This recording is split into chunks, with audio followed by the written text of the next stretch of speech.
Hi friends, blouse హ్యాండ్స్ని ఏ విధంగా cutting చేయాలని చూపిస్తున్నానండి. ఇప్పుడు 2 హ్యాండ్స్ కోసం 2 ఫోల్డింగ్స్ తీసుకోవాలి. ఇదే భాగాన్ని మిడిల్కి ఫోల్డ్ చేసుకోవాలి. మనం 4 ఫోల్డింగ్స్ కూడా కరెక్ట్గా ఉండే విధంగా చూసుకోవాలి. ఇప్పుడు మనకి పొడవు భాగానికి ప్లెయిన్ బ్లౌజ్కి ఎప్పుడు కూడా పొడవు భాగానికి మనం మార్క్ చేసుకోవాలి, ఒక 1.5 వరకు కూడా. ఇప్పుడు ఈ మార్కింగ్ దగ్గర నుంచి పొడవు భాగానికి షోల్డర్ దగ్గర చూసుకోవాలి. కరెక్ట్గా స్టిచ్చింగ్ పాయింట్ దగ్గరికి ఒక మార్కింగ్, ఖర్చు భాగానికి పైకి పాయింట్ ఎక్స్ట్రా తీసుకోవాలి ఖర్చు భాగం కోసం. ఇప్పుడు మనకి కింద చంక భాగం దగ్గర మనకి క్లాత్ తక్కువైతే ఏం చేయాలనేది చూపిస్తున్నానండి. చంక భాగం దగ్గర స్టిచ్చింగ్ పాయింట్కి ఒక మార్కింగ్, ఖర్చు భాగానికి ఒక మార్క్ చేస్తున్నాను. మనం పొడవుగా ఒక మార్క్ చేసుకోవాలి స్ట్రైట్గా కిందకి. ఇప్పుడు మనం ఎక్స్ట్రా భాగం కోసం క్లాత్ని కట్ చేస్తున్నాను. ఒక 2 ఇంచెస్ ఉండే విధంగా.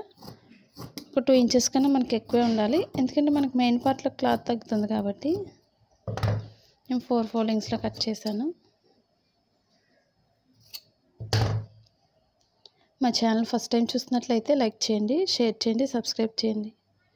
ఇప్పుడు మనం 4 ఫోల్డింగ్స్లో కటింగ్ చేస్తున్నాం కాబట్టి 4 ఫోల్డింగ్స్ని పక్కన యాడ్ చేసుకోవాలి. ఇప్పుడు మనం స్ట్రైట్గా ఒక 1 నుంచి 1.5 వరకు పై స్ట్రైట్ తీసుకోవాలి. ఇక్కడ దాటిన దగ్గర నుంచి మనకి లోతు భాగం తీసుకుంటూ చంక భాగాన్ని కలుపుకోవాలి. మనకి ఇది స్టిచ్చింగ్ పాయింట్ కాబట్టి మనకి ఖర్చు భాగానికి ఒక 2 ఇంచెస్కి మార్క్ చేసుకోవాలి.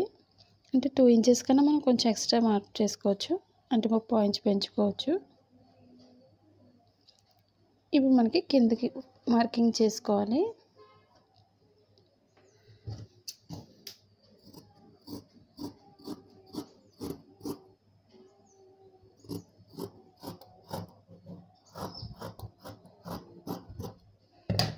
ఒకవేళ మనకి పొడవు హ్యాండ్స్ పొడవులో క్లాత్ తగ్గినా సరే మనకి లోపల ఫోల్డింగ్ అనేది మనం వేరే క్లాత్ని యాడ్ చేసుకొని ఇక్కడి నుంచి కూడా లోపల ఫోల్డ్ చేసుకున్నట్లయితే మనకి పొడవు భాగం క్లాత్ తగ్గినా సరే మనం యాడ్ చేసుకోవచ్చండి సింపుల్గా. ఇప్పుడు ఎక్స్ట్రా క్లాత్ని కట్ చేస్తున్నాను. మనం ఫోల్డింగ్ చేసిన దగ్గర కొంచెం కట్ చేసుకోవాలి. ఇప్పుడు ఇవి మనం రైట్ సైడ్ నుంచే యాడ్ చేసుకొని మనం లోపలికి ఈ విధంగా పైకి పెట్టుకొని మనం స్టిచ్ చేసుకోవాలి ఎక్స్ట్రా ముక్కల పైన. ఇప్పుడు షోల్డర్ మిడిల్లో కూడా కొంచెం కట్ చేసుకోవాలి. ఇప్పుడు 2 రైట్ సైడ్స్ కూడా మనకి ఈ విధంగా రైట్ సైడ్స్ 2 ఎదురుబెదురుగా వేసుకోవాలి. ఈ 2 హ్యాండ్స్ కాబట్టి మధ్య కట్ చేసుకోవాలి.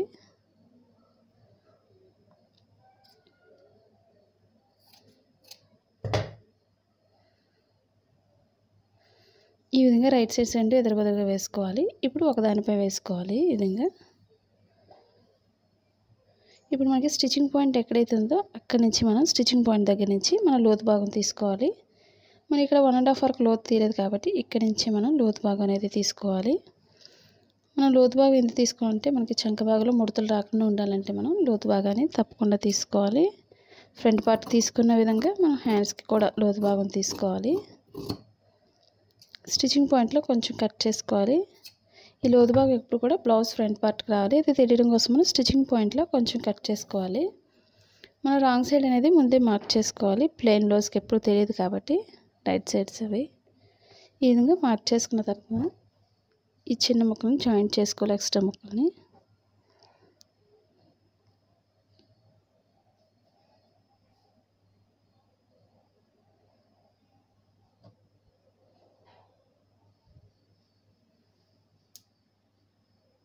ఈ వీడియో మీకు నచ్చినట్లయితే లైక్ చేయండి, షేర్ చేయండి, సబ్స్క్రైబ్ చేయండి.